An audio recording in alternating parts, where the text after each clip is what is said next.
ಶ್ರೀಗಳೇ ನಮ್ಮೊಂದಿಗೆ ಸಂಪರ್ಕದಲ್ಲಿದ್ದಾರೆ. ಈಶ್ವರಾನಂದಪುರಿ ಶ್ರೀಗಳು. ಶ್ರೀಗಳೇ ನಮಸ್ಕಾರ. ನಮಸ್ತೆ. ಶ್ರೀಗಳೇ, ಬಹಳ ಬೇಸರ ಆಯಿತು ನೀವು ಹೇಳಿದ್ದನ್ನ ಕೇಳಿ. ಯಾವ ದಿನದಲ್ಲಿ ನಾವಿದ್ದೀವಿ ಅನ್ನೋದನ್ನ ನಾವೇ ಪ್ರಶ್ನೆ ಮಾಡ್ಕೊಬೇಕು ಅಂತ ಪರಿಸ್ಥಿತಿ ಬಂದೋದಾಗಿದೆ. ಶ್ರೀಗಳು, ಏನಾಯ್ತು ಅವತ್ತು? ನಿಮ್ಗೆ ಯಾವತ್ತು ಗೊತ್ತಾಯ್ತು ಈ ವಿಚಾರ? ವೈಕುಂಠ ಏಕಾದಶಿಯ ಸಂದರ್ಭದಲ್ಲಿ ನಾವು ಚೆನ್ನಕೇಶವ ದೇವಾಲಯಕ್ಕೆ ನಾವು ಭೇಟಿ ಕೊಟ್ಟಿದ್ವಿ.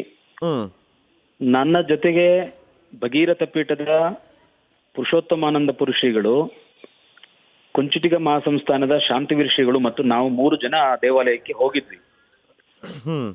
ಗರ್ಭಗುಡಿಯ ಮುಂದೆ ಇರುವಂತ ಪ್ರಾಂಗಣದಲ್ಲಿ ಆ ಪೂಜಾರಿಗಳ ಮಹಿಳೆಯರಿಗೆ ಅವಕಾಶ ಮಾಡಿಕೊಟ್ರು.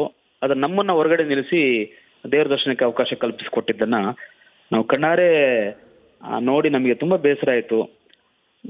ಇವತ್ತು ಕೂಡ ದೇವಾಲಯಗಳಲ್ಲಿ ಜಾತಿ ಪದ್ಧತಿಯನ್ನ ಅನುಸರಿಸ್ತಾರಲ್ಲ ಅನ್ನುವಂಥದ್ದನ್ನ ನಾವು ಅವತ್ತು ಅತ್ಯಂತ ಬೇಸರದಿಂದ ನಾವು ಆ ದೇವಾಲಯದಿಂದ ಹೊರಗೆ ಬಂದು ಇದನ್ನ ಚರ್ಚೆಗೆ ಇದು ಮಾಡಿದ್ರೆ ಹಾಗೆ ಅಂತೇಳಿ ಈ ಒಂದು ವಿಚಾರನ ನಿನ್ನೆ ಕನ್ನಡ ಸಾಹಿತ್ಯ ಸಮ್ಮೇಳನದಲ್ಲಿ ನಾವು ಪರಿವರ್ತನೆ ಹಾದಿಯಲ್ಲಿ ಮಠಗಳು ಅನ್ನುವಂಥ ವಿಚಾರ ಗೋಷ್ಠಿಯಲ್ಲಿ ಭಾಗಿಯಾದ ಸಂದರ್ಭದಲ್ಲಿ ಇದನ್ನ ನಾನು ಸಾರ್ವಜನಿಕವಾಗಿ ಇದನ್ನ ಪ್ರಸ್ತಾಪ ಮಾಡಿದ್ದೀನಿ. ಶ್ರೀಗಳು, ಯಾಕೆ ಬೇಸರ ಆಯ್ತು ಅಂತ ಅಂದ್ರೆ, ಈಗ ರಾಮ ಮಂದಿರ ವಿಚಾರದಲ್ಲಿ ನಾವು ಎಲ್ಲಾ ಸಮುದಾಯದವರು ಒಗ್ಗೂಡಿದ್ವಿ. ಎಲ್ಲಾ ಸಮುದಾಯದ ಜಾತಿ ಧರ್ಮ ಯಾವುದೂ ನೋಡ್ಲಿಲ್ಲ. ಎಲ್ಲರೂ ರಾಮ ನಮ್ಮವ ಅಂತ ನಾವು ಆರಾಧನೆ ಮಾಡಿದ್ವಿ, ಎಲ್ಲರೂ ಒಗ್ಗೂಡಿದ್ವಿ, ಆ ಉದ್ಘಾಟನೆ ಸಮಾರಂಭಕ್ಕೆ ಸಾಕ್ಷಿ ಆದ್ವಿ.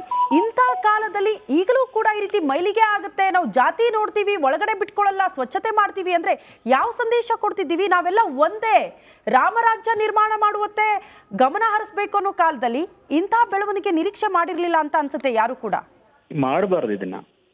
ಏಕೆಂದ್ರೆ ಇದು ಅತ್ಯಂತ ಶೋಚನೀಯವಾಗಿರುವಂತಹ ಒಂದು ಸನ್ನಿವೇಶಗಳಿವೆಲ್ಲ.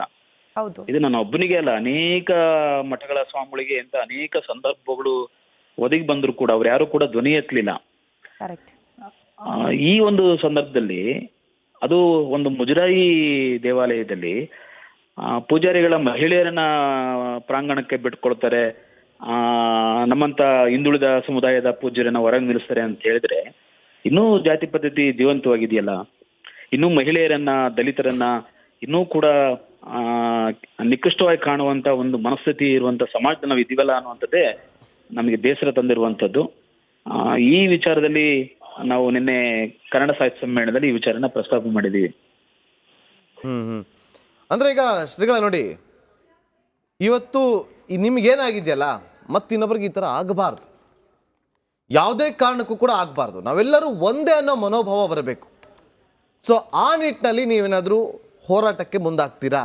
ಇಲ್ಲಿ ಹೋರಾಟ ಅನ್ನೋದು ಬರೋದಿಲ್ಲ ಇವ್ರೆ. ಅಂದ್ರೆ ನಾನು ಹೇಳ್ತಿರೋದು ನನ್ನ ಉದ್ದೇಶ, ಶ್ರೀಗಳ ಕ್ಷಮೆಯಲ್ಲಿ ನನ್ನ ಹೇಳಿಕೆಯ ಉದ್ದೇಶ ಇದಾಗಿತ್ತು. ಅಂದ್ರೆ ನಾವೆಲ್ಲರೂ ಒಂದೇ, ಜಾಗೃತಿ ಮೂಡುದು. ಅಂದ್ರೆ ನಾನು ಹೇಳುವಂತದ್ದು ನಿಮ್ಮ ಮಾಧ್ಯಮದ ಮೂಲಕ ನಾನು ಏನು ಹೇಳಕ್ ಬಯಸ್ತೀನಿ ಅಂತ ಹೇಳಿದ್ರೆ, ಯಾವುದೇ ಮಠ ಇರಬಹುದು, ಮಂದಿರಗಳಿರಬಹುದು, ಆ ಧಾರ್ಮಿಕ ನಾಯಕರಾಗ್ಲಿ, ಅಲ್ಲಿನ ಮುಖ್ಯಸ್ಥರಾಗ್ಲಿ ಜಾತಿ ಪದ್ಧತಿಯನ್ನ, ಅಸಮಾನತೆಯನ್ನ, ಅಸ್ಪೃಶ್ಯತೆಯನ್ನ ಮಾಡಬಾರ್ದು ಅನ್ನುವಂಥದ್ದು.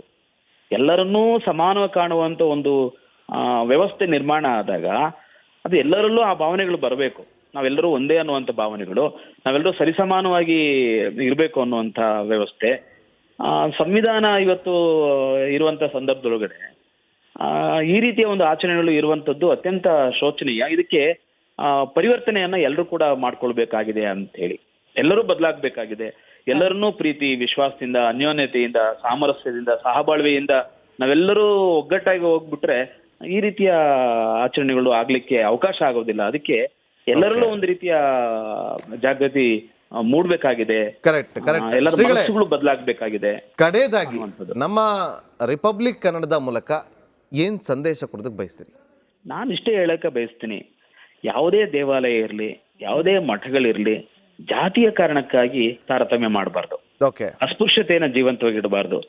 ದಲಿತ ಮಹಿಳೆ ಅನ್ನೋ ಕಾರಣಕ್ಕಾಗಿ ಆಕೆಯನ್ನು ಹೊರಗೆ ನಿಲ್ಲಿಸಿ ಒಂದು ರೀತಿಯ ತಾರತಮ್ಯವನ್ನ ಮಾಡುವಂತ ಯಾವುದೇ ಪ್ರಕರಣಗಳು, ಯಾವುದೇ ದೇವಾಲಯ ಆಗಲಿ, ಯಾವುದೇ ಮಠಗಳಾಗ್ಲಿ, ಮಂದಿರಗಳಾಗ್ಲಿ ಇದನ್ನ ಮಾಡಬಾರ್ದು ಅನ್ನುವಂಥದ್ದು. ಎಲ್ಲರನ್ನೂ ಸರಿಸಮಾನವಾಗಿ ಕಾಣುವಂತ, ಕನಕದಾಸರು ಹೇಳಿಲ್ವೇ, ಜಲವೇ ಸಕಲ ಕುಲಕ್ಕೆ ತಾಯಿ ಅಲ್ಲವೇ, ಆ ಜಲದ ಕುಲದ ನೆಲೆಯನೇನಾದರೂ ಬಲ್ಲಿರ, ಆತ್ಮ ಯಾವ ಕುಲ, ಜೀವ ಯಾವ ಕುಲ, ಆತ ನುಲಿದ ಮೇಲೆ ಯಾತರ ಕುಲವಯ್ಯ ಅಂತ ಹೇಳಿ ಪ್ರಶ್ನೆ ಮಾಡ್ಲಿಲ್ವೇ ಏನೋ.